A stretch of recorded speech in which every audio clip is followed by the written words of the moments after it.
Hi guys, blessings. Andrea Ellis here.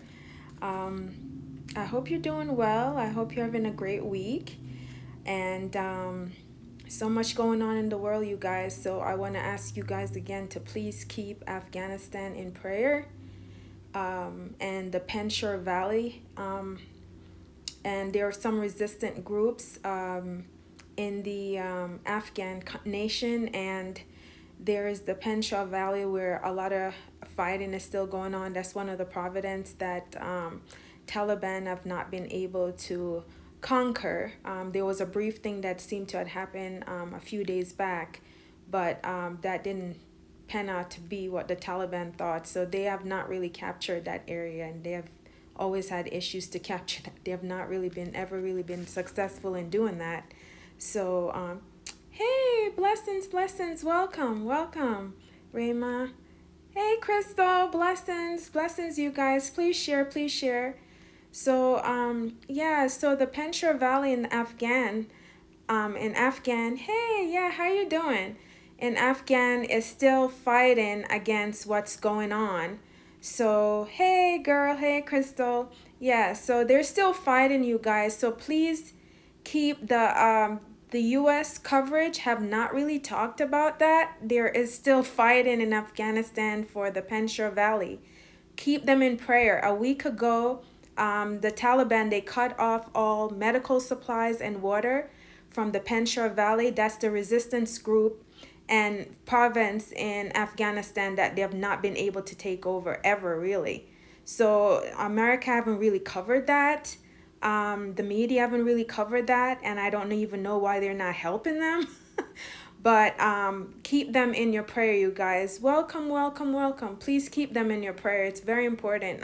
The Lord asked me when I come on here, like today, to ask people to pray because this is so important. The repercussions are really not good, as you guys already know. This is just the beginning of what can be hell with these people. So guys, please pray for these people. Please pray for people to get out that is trying to get out, that is still being stopped. Even this morning I saw a video where a young man was shot on the street in Afghanistan, and he's just laying there with blood. And it's just really the Christians, the women, everybody, men, women, children, everybody is hostage, held hostage with the Taliban because it's their way or no way.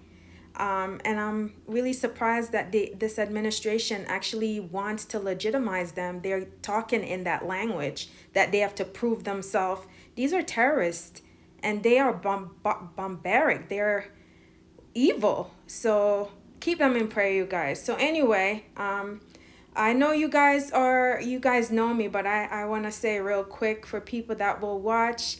If you're new to me, my name is Andrea Ellis. I am a life coach. I'm the founder and CEO of Fear Free Living LLC. It's a soul and mind wellness company that specializes in helping women overcome their fear issues so they can really get into purpose. A lot of times, people don't really get into what they're supposed to be doing as far as what God has assigned for them to do because of fear. And when you tackle those fears, then it opens the horizon to things that you wouldn't even have dare think that you could do. So I help you to overcome your fear struggles so that you can get into purpose and without fear controlling you, which many of us fear is controlling. Okay, so if you need help with that, click the link in my bio to schedule a consultation. We could talk, and if you're really ready to do your work, those are the people I really work with that are ready to do the work, because it's going to be work that you have to do so that you can overcome. But the work is so rewarding, y'all. So invest in that, okay? So guys, today the topic is go deeper. Thank you for the hearts. The topic is go deeper, and I wrote a few things down because I'll forget that came to my mind. And it's talking about your healing. It's talking about, this message is addressing dealing with your issues, y'all. Most of us are very surface level when it comes to dealing with our issues. That's why it's called go deeper. We're very surface level. So we need to go deeper. We need to address those things that are still negatively affecting our lives, you guys. We cannot overcome. You cannot overcome, right? What you don't face or address, you guys, you cannot overcome that. Just because you ignore a thing or bury it doesn't mean it's not working in the background. Okay, so that's why a lot of times you have patterns and you have scenarios that keeps happening with different people, but same scenario. It's a pattern going on. If you need to see a therapist, work with a counselor, your pastor, get coaching, or be a part of a support group or community. Invest your time, money, and energy into those things, you guys, so you can be healed and free. So your issues are hurting you. And that's why people don't understand. They're hurting you because they're not in the forefront. It's in your subconscious, and 90%, almost 100% of what we do is out of our subconscious mind. That's we've been programmed through our situations. And if that's a bad programming, you're automatically defaulting into those situation. And a lot of times it will come out in your relationships, in your parenting. One thing that came up strong in my mind is a lot of people, women, overgive in a relationship, and then they become a casualty into that relationship. Overgive too soon, too fast. Why? Because they really have issues about not valuing and loving themselves like they should. So they think if they give, and give, this guy is gonna like them, love them, whatever. And in reality, if you give too much to a man too early, too soon, you're just programming him to be lazy and to not really step up and doing everything. Is just gonna expect that all the time, even if it's a good guy. You know what I mean? You have to train a guy. You have to train a guy to how you function, and you guys work with each other. So a lot of times women are overgiven because they really don't feel that value of themselves enough. So they feel like they have to earn that guy or prove to that guy, I'm so worthy, I'm so this, I'm so that, I can clean, I could cook, as if you're a maid. I mean, not that you can't do that, but welcome. Not that you can't do that, but if you're doing that to prove your value, you're not supposed to be trying to prove your value. A guy is supposed to be trying to earn your love, that you choose him back because he's choosing you. So when you overgive, this came up in my spirit a lot. Welcome. A lot of you guys are overgiving in a relationship because you really don't know who you are. You really don't love yourself like you should. You really overgiven to buy that person's affection, even in relationships that are not, yes, welcome. Yeah, even in relationships that are not romantic. You will do that in a friendship, platonic relationship as well. A lot of overgiving is rooted in lack of self-love and self-worth and knowing who you really are, you guys. So these things are affecting you even in your parenting. A lot of times we bring our own issues into our parenting and we don't even realize that. It's a lot of things that if you don't deal with, you carry it over into the next generation. Some people that are so even filled with fear, they really handcuff their children through their own fears. Like they're too overprotective because they're really in fear about a lot of stuff. And they shelter that child so much that child don't really know how to handle life properly because they're so sheltered. Kids have to be able, you have to teach your children to handle certain things so when they get out in the real world, they're not so handcuffed. They're not like, oh my God, I don't know what to do, because they've never had to deal with anything. You always trying to shelter them. Now I understand your motive may have been from a good space, that you're trying to prevent them from certain things and so on and so forth. But a lot of times it's through what we learn, through our issues. Now there are certain things you have to, protect your kids. So please don't get this wrong. You have to protect your kids from certain situations and scenario. But some things you have to just help them maneuver through it. with guidance and sound wisdom and so on and so forth. But you can't shelter them from every little thing, because then they don't, when they get out in the real world, they don't know how to handle anything because they've not been given the opportunity to deal with some stuff. You know what I mean? So you guys, it's really important that you really deal with your issues, because it's coming out one way or another in your everyday relationship scenarios, especially in romantic relationships and so on and so forth. And ladies, this is one thing the Lord wanted me to really say, like came up really strong in my spirit.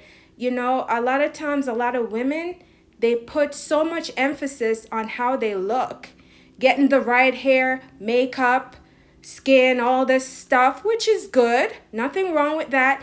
But what if we spend all of that kind of same energy on working on the inside of us? Working on developing self-love, working on knowing your value, working on setting boundaries so you don't allow toxic people to come into your life, working on what are these deep issues that you have, sexual abuse maybe you went through, or a really bad relationship that just left you really beaten down, and get healing from that, instead of trying to find a person or trying to deal with that through how you look. I hope you get what I'm saying. It has to go deeper than how you look. If inside you're really still broken, you need to work on that. Yeah, work on the outside, but work on the inside. Like, you need both. And the inside, if you're not working on that, you won't sustain. And even you can attract a person, but keeping a person is a whole nother situation if you are so wounded. You know what I mean? You could sabotage. And this is another thing. You could get a right person. God is really on the relationship side of this. Romantically, you could get the right person and still sabotage the relationship, most likely because of how oh, thank you, Rayma. And still sabotage the relationship because of how you see yourself, because of how you behave. Most likely, if the right man really approach you the right way, you're probably so not used to that, you probably get scared and push them away. You'll get scared and push them away, even if it's the right guy. You know what I mean? So it's a lot having to do with us not dealing with our issues. But relationship, the Lord highlighted that, is a big one. And also parenting. But romantic relationship, that's the emphasis. So guys, that's why I believe his name is R.C. Blakes. I haven't watched him as much lately. There was a season when the Lord had me listen to some of his teachings. But that's why you really do have PhD women that are fabulous, awesome, doing great in their career, so on and so forth. But in romantic relationship, you're like, girl, what are you doing? That's why you have that, because they're issues, the inside stuff, they're not healed from. So they still will fall for a lot of these clown men. They're not even men, clown boys, grown boys, some of you guys would say, that is devastating to their life. You know what I'm saying? So that's why you have scenarios like that, is because of you not being healed and not knowing who you really are. You know what I mean? Yes, he's awesome. So guys, that's all I had to say today. I could really get into this more, but this message is to really encourage people to work on your issues. Yes, it's painful. Yes, it's not easy. It's painful, okay? But the pain is temporary if you allow yourself to really go through what you need to go through to heal. The healing is worth the temporary pain, okay? The healing is worth the temporary pain, so you could be free. So you could stop accepting bad behavior and stop choosing wrongly. And stop, allowing people to mistreat you and abuse you, and stop trying to find your approval and your validation through other people. That's another thing. When you're healed, you'll stop trying to find validation through other people, through a relationship. You'll stop acting desperate. A lot of women are acting real thirsty and desperate, and a guy see that and he takes advantage of it. But if you're healed, and I'm not talking, when I say healed, don't mean you're perfect, but when you have some foundation of your self-worth and love yourself, and you overcome the memories of abuse and whatever trauma you've been through, you can come from a more healthy, logical place than an emotional, broken down, toxic place. You know what I'm saying? And therefore you're inviting toxic people. That, you know, guys, when you're healed, there's things you will never put up with. I could quickly identify when people have issues than when they don't. There are certain things you have such a low tolerance. When you know who you are and you're healed, there's stuff you're like, okay, all right. I mean, but when you're not, you will put up with crap. You will put up with so much crap that you shouldn't put up with. And God loves you guys. He don't want you to continue that way. Okay, you guys? So I'm going to get off now. Thank you for being here. Rayma, Crystal, and the other lady, Cece, I believe. You guys have a blessed day. If you need help, if you need coaching, and you think I can help you, which I can, but I mean, you want to work with me, because there's a lot of coaches, you know. So if you want to work with me, schedule that link in my the consultation in my bio, and we could go from there, you guys. But I love you guys. God loves you, and he wants you healed. He wants you to be happy, and he wants you to be whole. And that's another thing. You will enter into a new level of joy and freedom when you are healed. But you have to go through the process of the healing, okay, which is not easy, but God will help you, and it's temporary, you know. And healing is a process, you know. Healing is a process. I went through my healing process for many years. It wasn't overnight, but if you start, God will help you. You're welcome, girl. You're welcome, sis. Yeah, if you allow yourself to go through the process and love yourself enough to get healing. Do you know healing is really loving yourself? Healing is loving yourself. Love yourself enough to heal, you guys. Okay? All right, guys. Love y'all. I won't be here next Thursday. It's Yom Kippur. So I'll be observing that. So I will be more in fasting and prayer and stuff like that. So I'm not going to be on. It's the holiest year in the Jewish calendar. I'm not Jewish, but I do follow that. The Lord has led me in that direction. So I more spend time with him in that. We'll fasting and prayer. So I won't get on. So, but next, the other Thursday, I'll be back. All right. Love you. And thank you for the hearts. I really appreciate it. All right, you guys. Bye.